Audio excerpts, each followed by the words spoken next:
상상해보세요. 지금 이 지구에 살아있는 인간이 단 1280명뿐인 세상을요. 그것도 잠깐이 아니라 무려 11만 7천 년 동안 그런 상태가 이어진다면 어떨까요? 놀랍게도 우리가 상상한 이 모습은 과거 인류가 실제로 겪었던 현실입니다. 문명도 언어도 기록도 사라지고 오직 살아남는 것만이 목표가 된 시대. 인류는 더 이상 하나의 종이 아니라 언제 사라져도 이상하지 않은 멸종 위기의 생물이었습니다. 믿기 힘들겠지만 이건 과학이 확인한 역사적 사실입니다. 약 90만 년 전 인류의 98.7%가 사라지며 우리는 역사상 가장 가까운 멸종의 문턱에 섰습니다. 단 한 번의 선택이 달랐다면 지금 이 자리에 우리는 존재하지 않았을지도 모릅니다. 도대체 무엇이 인류를 이렇게까지 몰아붙였던 걸까요? 그리고 그 지옥 같은 시간을 우리는 어떻게 버텨낼 수 있었던 걸까요?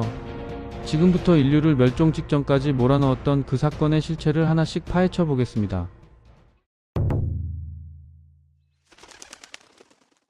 사실 인류가 거의 멸종 직전까지 갔다는 이야기는 이번이 처음은 아닙니다. 이미 1972년에 발표된 한 연구에서는 약 3만 5천 년에서 6만 5천 년 전 사이 인류에게 유전적 병목 현상이 있었을 가능성을 제기했어요. 쉽게 말해 어떤 큰 사건 때문에 인류의 숫자가 한때 급격히 줄어들었고 그 여파로 오늘날 우리의 유전적 다양성이 크게 제한되었다는 주장입니다. 하지만 이 연구에는 치명적인 약점이 하나 있었습니다. 정작 인류의 수를 그렇게까지 줄여버린 원인이 무엇인지는 아무도 설명하지 못했다는 점이었죠. 이 의문은 오랫동안 풀리지 않은 채로 남아 있었습니다. 그러다 1990년대에 들어서면서 과학자들이 하나의 강력한 가설을 꺼내들기 시작합니다. 바로 약 7만 4천 년 전 인도네시아에서 폭발한 초대형 화산 토바호수였습니다. 이 화산 폭발은 기록상으로도 손꼽힐 만큼 거대한 사건이었는데 위력만 따지면 미국의 세인트 헬렌스 화산 폭발보다 무려 1만 배나 강력했던 것으로 추정됩니다. 화산 폭발로 주변 지역은 순식간에 폐허가 되었고 엄청난 양의 화산재가 하늘을 덮으면서 지구 기후 자체가 흔들렸다는 설명이 이어졌습니다. 이 변화가 결국 인류를 멸종 직전까지 몰아붙였고 당시 살아남은 사람은 고작 3천 명에서 많아야 1만 명 정도였을 것이라는 추정까지 나왔죠. 이른바 토바 재앙설은 꽤 오랫동안 정설처럼 받아들여졌습니다.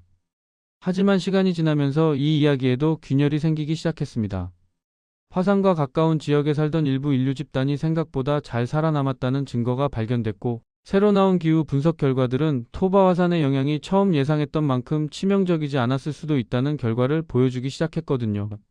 결정적으로 시점도 정확히 맞지 않았습니다. 이런 문제들이 하나둘 쌓이면서 토바 재앙설 자체를 다시 의심해야 한다는 목소리가 커졌습니다. 1970년대에 사용된 DNA 분석 기술이 너무 초기 단계였다는 지적도 뒤따랐죠.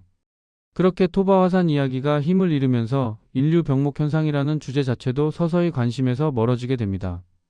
그러던 중 2023년 말 완전히 다른 방향에서 나온 연구 결과가 학계를 다시 흔들어 놓았습니다.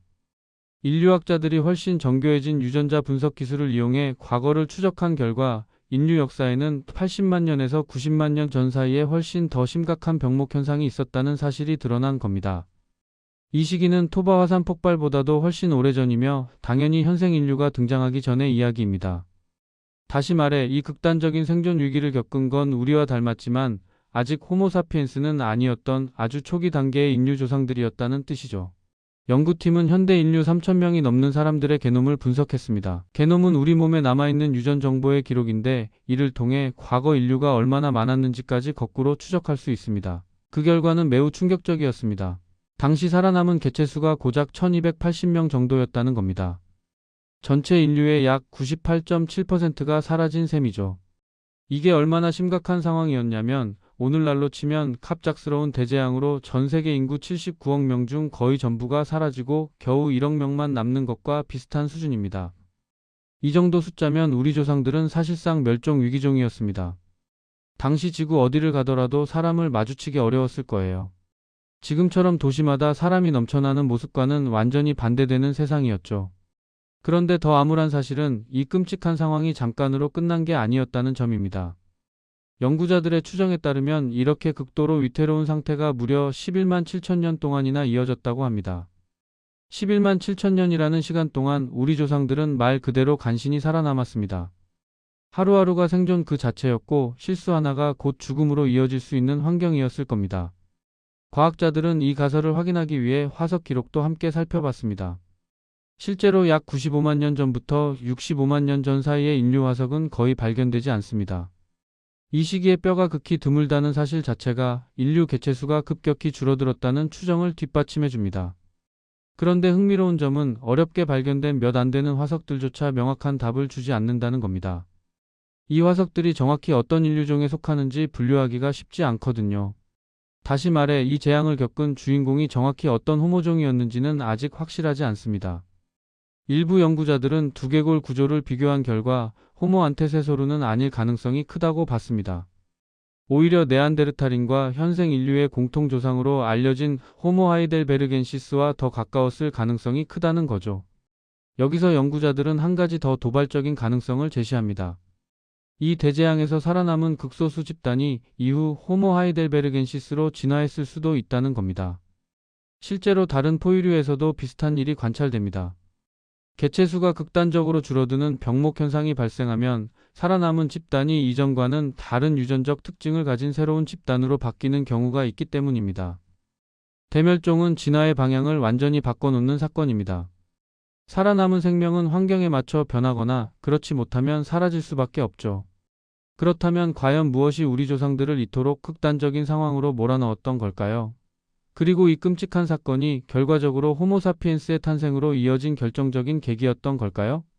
지구 역사에서 늘 반복되어 온 것처럼 이번에도 결정적인 원인은 급격한 기후 변화였습니다. 그 중에서도 가장 유력하게 지목되는 사건이 바로 중기 플라이스토세 전환기입니다. 이 사건은 우리 조상들만의 문제가 아니라 지구 전체의 환경을 크게 바꿔놓은 변화였어요. 쉽게 말해 지구의 빙하기 리듬 자체가 완전히 달라진 시기였습니다.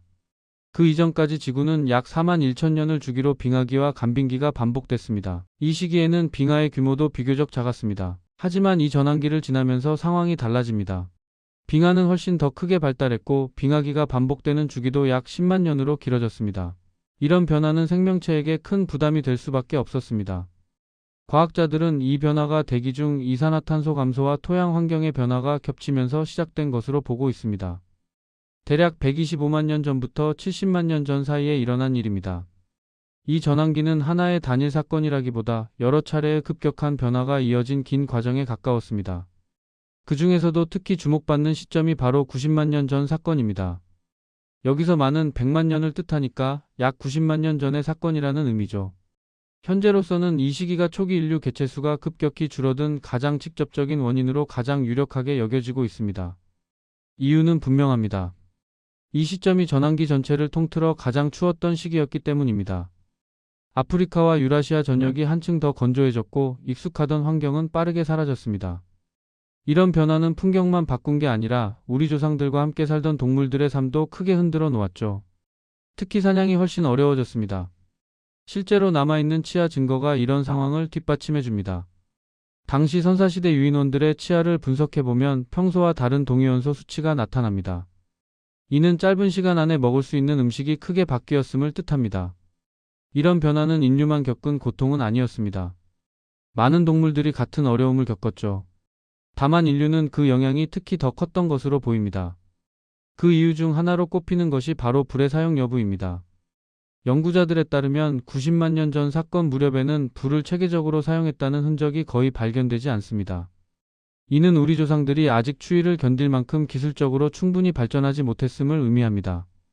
불을 자유롭게 다루지 못했던 점이 초기 인류가 오랜 시간 극심한 어려움을 겪은 주요 원인 중 하나였다고 많은 학자들은 보고 있습니다. 살아남은 사람들도 불이 널리 사용되기 시작한 뒤에야 비로소 회복할 수 있었습니다. 불을 제대로 다루게 되자 초기 인류는 빠르게 다시 늘어나기 시작했죠.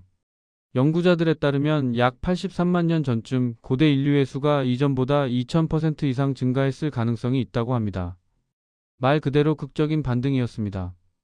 불뿐만 아니라 옷처럼 몸을 보호해주는 기술이 부족했던 점 역시 초기 인류가 멸종 위기에 놓였던 이유이자 회복이 더뎠던 원인으로 작용했을 가능성이 큽니다. 하지만 인류만 힘든 시기를 겪은 것은 아니었습니다. 고대 인류가 큰 타격을 입는 동안 일부 동물들은 그보다 더 비극적인 운명을 맞았습니다. 여러 종류의 퓨마와 메가논, 제노스미루스 같은 대형 포식자들이 이 시기에 완전히 사라졌습니다.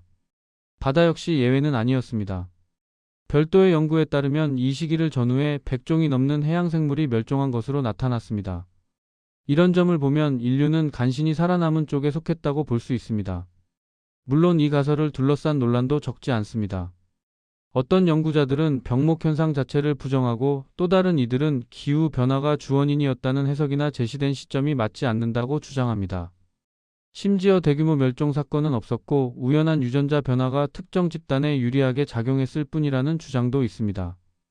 가능성 자체를 완전히 배제할 수는 없습니다.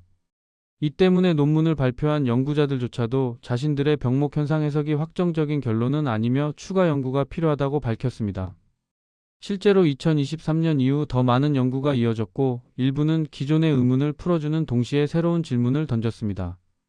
한 독립연구팀은 병목 현상 자체는 실제로 있었을 가능성이 높지만 발생 시점이 처음 알려진 것보다 더 앞섰을 수 있다고 분석했습니다. 즉, 이 사건이 100만 년보다 더 이전에 일어났을 가능성도 있다는 뜻입니다. 만약 그렇다면 90만 년 전의 이른바 90만 년 전 사건이 인류를 거의 멸종시킨 결정적 원인이 아니었을 수도 있습니다. 반면 또 다른 연구는 원래 논문이 제시한 시점을 대체로 지지하면서도 추이 하나만으로 모든 것을 설명할 수는 없다고 결론지었습니다. 이 세 번째 해석은 기후변화가 방아쇠 역할을 했다는 점에는 동의하면서도 병목 현상의 핵심 원인은 아프리카 밖으로의 대규모 이동에 있었다고 봅니다.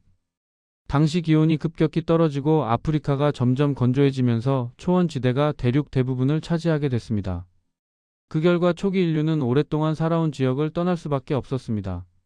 기회이자 위기인 양면적인 상황이었던 셈이죠. 빙하가 커지면서 해수면이 낮아졌고 그 덕분에 새로운 육로가 드러났습니다. 이동 자체는 가능해졌지만 문제는 환경이 너무 가혹했다는 점이었습니다. 대부분의 지역이 극한의 조건이었고 이동 도중 살아남은 사람은 극히 적었습니다. 특히 깨끗한 물을 구하기가 매우 어려웠다고 합니다. 분명한 건 이 초기 연구가 촉발한 논의가 이후 수많은 후속 연구를 이끌어냈다는 사실입니다. 그러니 가까운 미래에는 이런 의견 차이들이 하나씩 정리되고 우리 조상들이 거의 멸종 직전까지 몰렸던 그 순간 뒤에 숨겨진 진실도 언젠가는 밝혀질 겁니다. 결국 이 이야기가 우리에게 전해주는 메시지는 분명합니다. 인류는 생각보다 훨씬 연약했지만 동시에 놀라울 만큼 끈질긴 존재였다는 사실입니다. 고작 1280명만 남았던 순간에도 포기하지 않았고 무려 11만 7천 년이라는 긴 시간을 버텨냈습니다. 불을 다루는 법을 익히고 몸을 보호할 옷을 만들고 거친 환경에 하나씩 적응해 나가면서 인류는 다시 살아남는 길을 찾아냈습니다. 어쩌면 그 끔찍한 시련이 우리를 무너뜨린 게 아니라 오히려 더 강하게 단련시켰는지도 모릅니다. 생존을 위해 필사적으로 선택하고 적응하는 과정 속에서 새로운 기술이 태어났고 사고력은 깊어졌으며 결국 우리는 호모사피엔스로 이어지는 길에 들어섰습니다. 90만 년 전 얼어붙은 세상 속에서 거의 사라질 뻔했던 우리 조상들이 끝내 버텨냈기에 오늘날 우리가 이 자리에 존재합니다. 인류의 역사는 언제나 위기의 끝에서 다시 시작됐습니다. 그리고 그 이야기는 아직 끝나지 않았습니다. 다음 이야기에서는 이보다 더 흥미롭고 놀라운 인류의 또 다른 순간을 들고 찾아오겠습니다. 도움이 되셨다면 구독과 좋아요로 함께 해주세요.